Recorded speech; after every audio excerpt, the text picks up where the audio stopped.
Reine longue si mais pour nous manger. Tipa tipa nous continuons, nous pour avancer. Traverse montagne, persécution, marécage, douleur et souffrance. Tipa tipa nous pour avancer, nous faire confiance.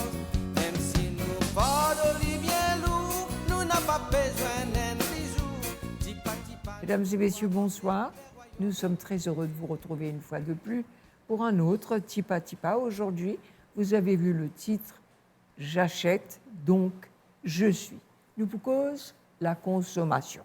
Quand nous guettons définition consommation, l'idée où satisfaire un besoin en eau, en nourriture, mais pas seulement, en éducation, en santé, en toile ou la case, en fait, tout ce qui fait la vie d'un être humain.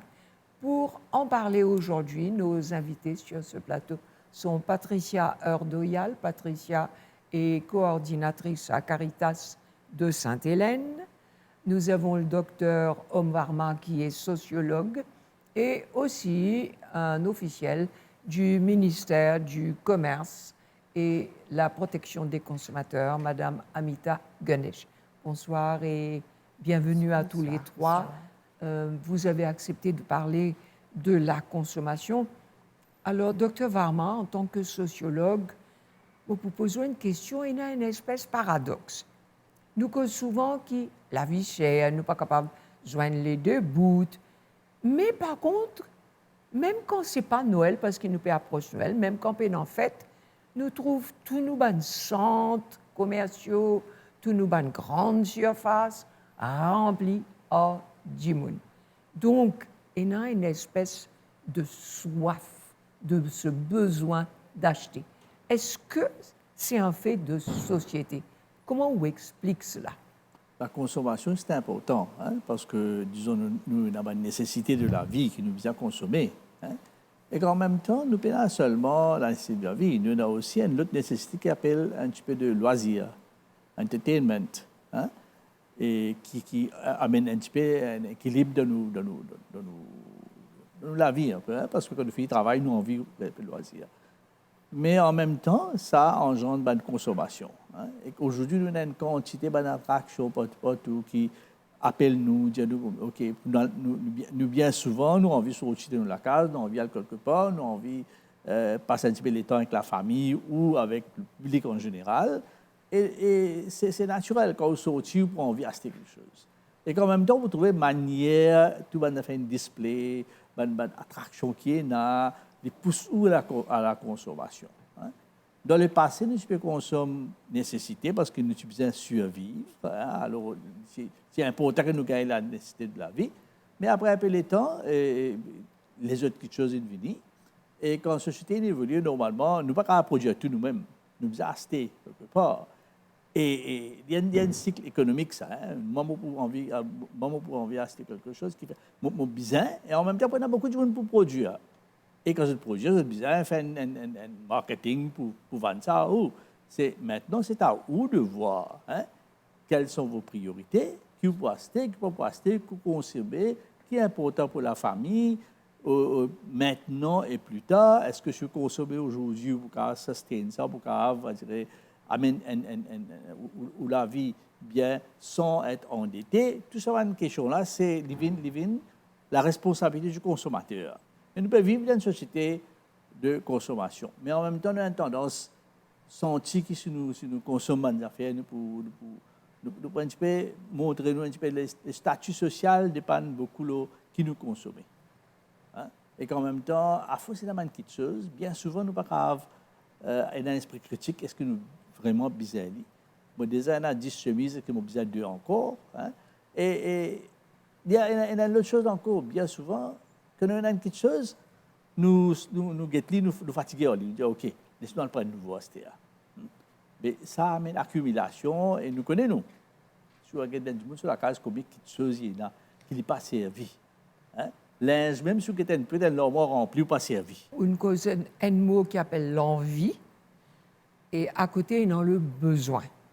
Et donc, il y a automatiquement un impact, puisque nous avons qui 20% de la population des pays riches à nous dire, consomment 80%. Il y en a un l'impact sur nous l'environnement, il y en a un l'impact sur nous la santé, et il y en a un l'impact sur nous la vie. Nous, quand nous cause protection consommateur, Mme Ganesh, est-ce que le ministère a un programme pour conscientiser du monde pour acheter intelligent? Parce que le docteur fait dire nous entassés, c'est vrai, nous n'avons pas des affaires qui nous pas servi. Est-ce qu'ils ont un programme de conscientisation? Bien sûr, parce que laissez-moi expliquer, le ministère a une législation pour protéger le consommateur et nous aussi faire l'éducation du consommateur qui nous pensons c'est très très important. Parce que quand un consommateur y a visé, il connaît ce ban droit et il connaît qui est besoin acheter, qui est besoin faire. Et nous, dans nos campagnes d'éducation que nous faisons là actuellement à la télévision, à la radio, dans les centres sociaux, dans les centres de femmes, on va même dans les écoles, nous éduquons le consommateur parce que nous pensons dès l'enfance, un dimanche besoin connaître comment il besoin acheter, quoi acheter.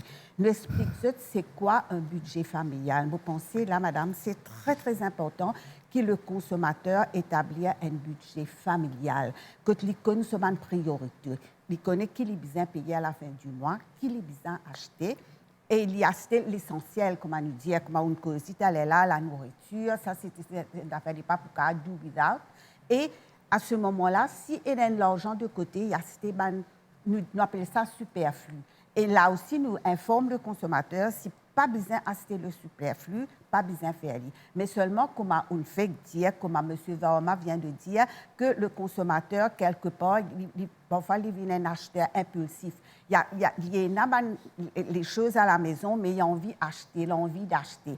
Et ça, mon pense, il est très, très important que le ministère travaille là-dessus, qui nous fait l'éducation du consommateur, nous disons acheter l'essentiel. Mais je peux vous assurer, madame, que c'est un travail très, très difficile parce que ça, l'envie d'acheter là, nous pensons que ça existe chez le consommateur. Comme on fait dire tout à l'heure là, tous les jours dans les commerces, tous les jours, et avec sa marketing agressif que le commerçant est là, nous connaissons un commerce sans profit. Et le commerçant, quelque part, il a raison de faire ces marketing agressifs-là pour attirer le consommateur. Mais là, nous bisons éduquer le consommateur pour lui devenir un consommateur responsable et lui connaît quoi acheter. Alors, Patricia, nous connaissons du monde, c'est vrai. Nous sommes humains, nous en vie, nous trouvons nos voisins, par exemple, et dans quelque chose, ou dans nos familles même, et dans quelque chose qui nous payons, nous tentons pour acheter. Mais, et non l'achat à crédit. Et c'est vrai, il y a un matraquage de la publicité tous les jours, des promotions tous les jours pour acheter à crédit. Zot à Caritas, comment je traite ce problème d'acheter une quantité entassée, mettre là, pas servi? Quand un monde vient dans le service d'écoute, c'est nos rôles qui nous écoutent. Normal, il n'a pas besoin. C'est tout à fait normal qu'il y ait des affaires qu'il paye, qu'il a envie d'acheter. Alors nous, là, nous faisons ce budget d'après ce moyen qu'il a. Des fois, il n'a pas trop grand-chose dans ce budget-là. Et là, nous encourageons qui manière pour économiser, qui manière il est capable de faire ce dans Chicas qu'il a gagné, qui manière il est capable de partager. Et en même temps, nous encourageons, si le besoin est, encourager pour faire le travail aussi, et côté notre travail, ça pour aider. Parce que dans le service, nous avons le logement, nous avons l'éducation, l'accompagnement scolaire, nous avons le support d'urgence, nous avons une formation qui nous donne comme agricole, économie, plantation et élevage, nous avons un cours de pâtisserie. C'est tout ce petit projet-là qui nous offert ce là qui ça aide pour débouter les autres les pieds. Et derrière, nous avons Life Skill Management qui, avec la collaboration de Caritas Nationale qui aide nous donne sa formation-là, ce là. Là, quand je sortis là, grandis et je connais quelle manière je peux faire pour économiser, à l'ouvrir un compte PL pour se gagner la case, quelle manière je peux aller enregistrer les autres. Parce que si je ne pas trop connaître que de besoin passer pour enregistrer eux pour gagner la case. Alors, nous là, nous accompagnons de quelle manière ils sont capables de faire pour gagner la case. Ou soit si ils ont un intérêt, nous là pour accompagner eux, et une l'équipe qui nous appelle comité soutien, qui aide eux pour construire la case, mais avec eux. Ce n'est pas pour eux, mais avec eux en même temps. Mais c'est toute une l'éducation qui nous fait pour la personne, quand nous allons visiter. Même pour nous donner, comment dire, nous expliquer l'éducation pour les enfants. Très important. C'est la clé même de la pauvreté. Alors, c'est tout un programme, c'est tout un accompagnement qui nous fait, et ça, il est capable de dire 1 an, il est capable de dire plus ceci, parce que quand nous accompagnons une famille, et ces enfants-là, à l'école, nous avons beaucoup de familles qui nous accompagnent, qui sont jeunes, qui nous accompagnent jusqu'à l'université, qui aujourd'hui peuvent travailler, mais ils n'ont pas oublié que je suis sorti. Je toujours retourne à l'oeil, amener une petite affaire pour Caritas, pour capable d'aider le monde. Alors, et nous avons tout ça dans le programme-là, mais en même temps aussi, il ne faut pas nous oublier. Ce n'est pas parce que nous avons une naissance de catholiques qui nous accueillir que les catholiques. Nous accueillir tout le monde. Nous accompagnons tout le monde pareil. Et chaque monde, c'est confidentiel. C'est confidentiel et nous accompagnons. Et le monde là à grandir. C'est comme si ce développement-là, tout le monde qui nous accompagne dans Caritas, ça aide à avancer. Alors, quand nous faisons fait de nouvelles dépenses, tout ça là, nous avons toujours des gens qui, c'est vrai, ils tentent parce que c'est normal. C'est normal, parce que le pire, c'est ça, le pire, c'est normal. Mais nous là pour, comment dire, faire ça l'accompagnement-là avec eux. OK. Alors, un mot là qui vous dit, c'est normal. C'est vrai, c'est humain. Mais, Dr. Varma, dans un programme précédent, nous avons la journée qui ne passe inaperçue, je crois, ministère, vous n'êtes pas même connu, personne ne connaît. C'est une journée sans achat. C'est-à-dire qu'il y a dans tout le pays, surtout l'Amérique, qui lance une fête comme Halloween, une fête comme Saint-Valentin. Black Friday. Mon bon Dieu, on parle de Black Friday, mais personne n'a fait une cause la journée sans achat. C'est important de réfléchir. Est-ce qu'aujourd'hui, nous sommes des esclaves de tout ce matraquage parce que certains pays font le recul. À nous dire, planteur citrouille, en France, viennent faire la grève parce qu'ils jettent compte Halloween. Et Black Friday, il y a des gens qui disent, ban publicistes, que c'était un jour où l'on vendait des esclaves en promotion, c'est-à-dire esclaves. Donc, il y a un côté qui peut reculer. À Maurice, à côté nous était, est-ce qu'il vraiment nous devine esclaves, ça caddie, qui nous remplit et qui nous guette dans caddie nos camarades, nous allons rester vite, côté nous était outils. Bon, ce que nous avons trouvé ces jours-ci, peut-être dans les années, quelques années précédentes, le phénomène de Black Friday, le phénomène de l'achat est bien important et il est bien médiatisé. On commence à entendre dans la radio, on entend bien souvent, qui du monde écouter, qui du monde aller. Et il vient un petit peu d'affaires, il vient dans du monde, ça oui, moi ici, moi besoin de prendre part là-dedans. Autour de beaucoup de phénomènes comme ça, c'est manufacturé par des médias. C'est les médias qui manufacturent ça. Est-ce que vous cause à moi le journée sans consommation, la journée, est-ce qu'il est dans l'intérêt média pour faire une publicité comme ça? Parce que il dépend de la publicité, il dépend de la vente, il dépend de business qui peut faire publicité. Est-ce qu'il est sur l'intérêt pour cause ça? Il n'est pas sur l'intérêt pour cause ça, mais il fait pour cause ça. Et quand il coïncide avec Black Friday, en même temps, il y a un choix pour faire entre Black Friday, pour faire du bon à l'acheter, et qu'en même temps, l'autre côté, du bon pas acheter. L'autre là, il vient un débat plus philosophique que pédagogique, ça il vient un débat business. Qui se peut choisir entre ça? Et en même temps, quand nous cause consommation, c'est pas le petit peuple qui souffre, tu vois. Les gens qui ont l'argent aussi, c'est acheter des affaires inutiles. Et acheter bien souvent dans une grande surface, supermarché, soit là pour trouver une variété qui peut acheter, des affaires 60 roupies, des affaires 70 roupies, des affaires 80 roupies. bien souvent, nous pensons que ce qui est plus cher là, plus bon. La cause, ça est plus cher. Ou soit, on trouve bien souvent des affaires qui commencent par une fake vini 40 roupies, ou tout acheter. Comment on commence à acheter 40 roupies, semaine prochaine, 50 roupies, il revient 70 roupies, pareil. Comment les autres. Ou bien, tu peux éclaircir, comprendre, est-ce qu'il ou acheter une marque ou acheter un produit. Bien souvent, il y a une marque aussi qui fait une campagne intensive que nous pensons, il y a une valeur nutritive, une valeur qui n'est pas nécessaire. Moi, j'ai un camarade, un pharmacien, je dis comme ça, il vient chez bonnes affaires, moi, pour nommer bonnes affaires, je sais quelque chose qui est vraiment inutile que je peux chercher. Mon cas, je fais gilet, disons. Hein. Il y a beaucoup de gilets qui ont la même norme, même qualité, même affaires. Mais seulement, il y a qui font une campagne qui ont tendance à galoper à l'acheter ça. Est-ce qu'il est important ça? Ou bien, qu'on a un petit peu, c'est qu'on peut consommer. Est-ce qu'il prix qui fait la différence, soit la qualité, ou bien qu'on a un petit peu qui est là, qui se va la nutrition, là, ou renseigner un petit peu avant, là, voilà, c'était.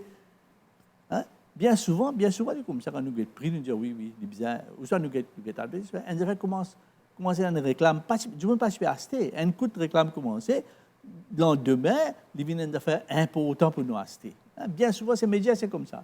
News aussi, mêmes affaires. Hein?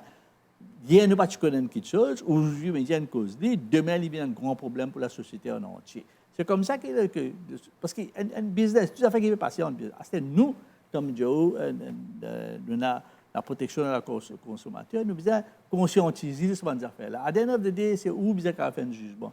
Mais les malchances, qui tout le monde a la capacité pour faire le jugement, nous avons laissé dans ce responsabilité pour faire, mais à la fin de day, c'est the big business.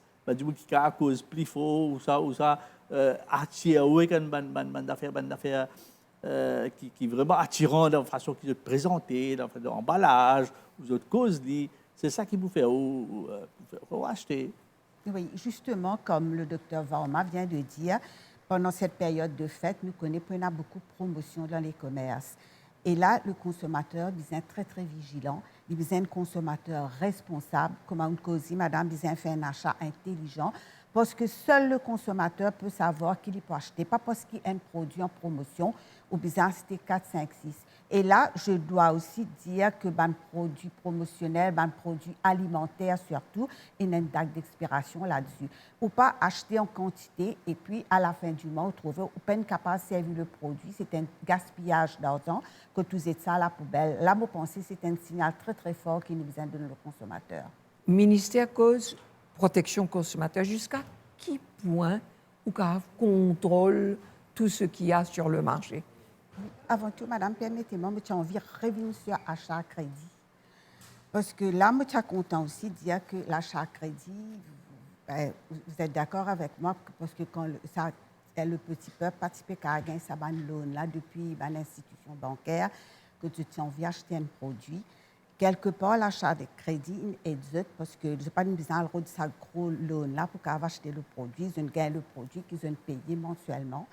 Mais seulement, nous connaissons un couteau à double tranchant parce que quand l'achat à crédit, nous dit trop, c'est trop.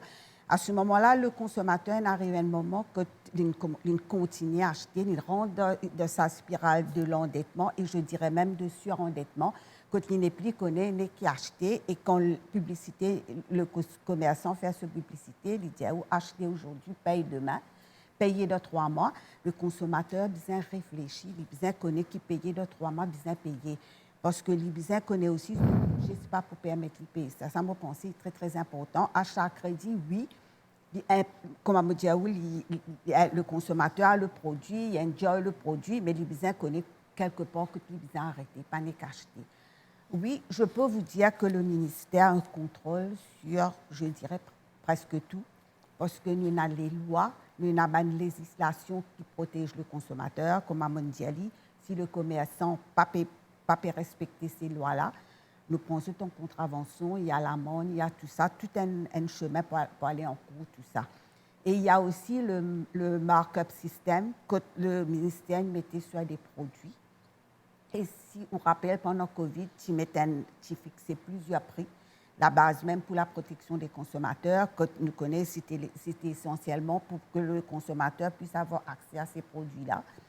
Nous avons ça et nous avons un produit qui fixait encore un produit pharmaceutique et nous avons un produit de base que le ministère veillait à ce que le commerçant ait un maximum de marge de profit. Ça, je pense, c'est très, très important. Et protection des consommateurs, encore, je peux vous dire, la Noël arrive et il n'y a pas de Noël sans cadeau, sans jouet. Combien nous pouvons dire que le consommateur peut acheter, peut acheter, et je pense que c'est la nature humaine, c'est normal. Et là, le ministère, nous met tout en place, que nous veillons à ce que les jouets d'après les normes, viennent à Maurice, et nous faisons un test aussi sur ces jouets-là, si je peux avoir un certificat de conformité. C'est tout un programme que le ministère met en place pour la protection des consommateurs. Oui. Alors, justement, nous pécose Noël, nous pécose, c'est une fête il y a beaucoup de consommation dans tous les domaines, et dont Patricia, une cause l'Église, une cause la chrétienté. Noël, c'est une fête chrétienne. Est-ce que quelque part, quand nous mazinons Noël, nous papés pensent nous sapins, avant nous pensons nous la crèche? Est-ce que nous papés pensent qui m'ont mettez, qui linge m'ont poisté avant nous pensons la messe? Est-ce que le vrai sens de la fête de Noël ne passe pas après ce que je vais manger, ce que je vais porter, ce que je vais donner comme cadeau? Nous, à Caritas, c'est la fête de Noël. Et c'est période que nous sommes bien contents, nous dans la joie pour faire cette fête-là, parce que c'est l'amour. Donner l'amour, pour nous, c'est donner l'amour, c'est le partage. Et c'est vrai que Jésus est né. La naissance de Jésus est très importante pour nous. Alors, nous mettons beaucoup l'emphase là, mais comment nous faire et pour nous capables aider les autres aussi à réfléchir ensemble avec nous l'amour de Dieu, comment donner l'amour dans les périodes de Noël. Nous à Sainte-Hélène, nous faisons l'aube des paroissiens. Quand nous mettons l'aube dans l'église, nous faisons une petite carte qui nous met nos enfants, nos familles, etc., qui nous demandent un don en cadeau, en matériel scolaire ou en provision, qui nous suspendent dans l'aube. Alors, chaque messe, Ban prend sa petite carte-là. Quand je prends sa petite carte-là, et en retour, je t'amène un cadeau. Peu importe le cadeau, bien fini, emballé, ou soit provision, etc. Je t'apporte ça. C'est ça là que nous, Caritas, ça apporte nous beaucoup la joie. Pourquoi? Parce que ça va du monde qui prend sa carte là, quand je peux amener ça côté nous. Ça l'accueille, et puis ça la joie qui est là dans les autres figures là. Des fois, nous disons sourire sur le visage des pauvres, mais sur la personne qui apporte le cadeau. Hein? Quand je peux apporter ce cadeau là, et ça la joie là, je peux prier pour ça, je peux penser tel du monde qu'en Noël, tel du monde, ou soit est-ce qu'il est capable pendant l'année de continuer à accompagner ses enfants à l'école là, ou soit il y a des gens qui viennent en famille, et il y a une famille qui me marque moi tout le temps, il y a une petite fille de 6 ans, il vient avec son cadeau, madame, c'est moi qui choisis ce cadeau là pour les enfants les enfants de son âge. Alors, ça montrait vraiment comment les parents, transmettent l'amour de partage avec les enfants. Alors, ça fait plus de 10 ans qu'on le fait et c'est tout le temps, c'est la même joie, la même accueil. Et quand nous peut donner aussi, quand nous peut donner ça, parce qu'on ne sait pas ce qu'il y a dedans. Parce que nous ne pouvons pas réouvrir le cadeau là, parce que si la personne nous donne sa cadeau là, nous ne pouvons pas ouvrir. Nous respectons ça. Et quand nous faisons le partage des cadeaux, toujours nous disons du monde, voilà, c'est cadeau que l'autre nous donne. Et c'est ça, merci. Et c'est la bonne personne qui recevra aussi, je te aussi se dire, nous prier pour ça, du monde qui nous donne ce cadeau-là. Et c'est ça très important, parce que c'est ça la joie, ça partage d'amour. C'est plus un partage d'amour, montrer comment nous partageons l'amour. Et quand j'ai un cadeau, c'est tout le monde qui recevra ce cadeau-là, que ce soit les matériels scolaires, que ce soit les provisions, que ce soit les cadeaux en eux-mêmes. Mais c'est avec beaucoup de joie qu'on le fait. Et ça nous aussi, ça nous apporte beaucoup de joie. Tous les années, nous le faisons l'aube de Noël. Et c'est un affaire extraordinaire. Et je suis content pour dire, ça va du monde qui a posé ça. Ce sont des gens extraordinaires. ce sont des paroissiens, même les personnes qui restent dans 4 coins Maurice, parce que quand une paroissienne a ce cousin qui reste à, je sais pas, à 4 bornes ou Rosy, prends une chicote pour moi, prends une chicote pour moi. C'est une manière de se partager. C'est pour ça qu'il y a ce partage d'amour, parce que quand ça se fait à l'église. Voilà, nous finissons sur une note positive, puisque Patricia fait que cause nous un partage. Donc, pour faire un cadeau, il faut acheter. Et donc, c'est acheter intelligent. Nous nous approchons de Noël, et donc, à tous les 3, je vous souhaite un joyeux Noël, avec mes remerciements d'être venus ce soir. Donc, on se retrouve dimanche prochain, ce sera le 24 décembre, ce sera le réveillon de Noël. En attendant, passez une bonne semaine et surtout, achetez intelligent. Livrez-nous une longue cimée pour nous manger. Tipa tipa nous continuons, nous pour avancer. Traverse montagne, persécution, marécage, douleur et souffrance. Tipa tipa nous pour avancer, nous faire confiance. Même si nous portons bien lourd, nous n'avons pas besoin d'un bisou. Tipa tipa nous pour avancer vers royaume bon.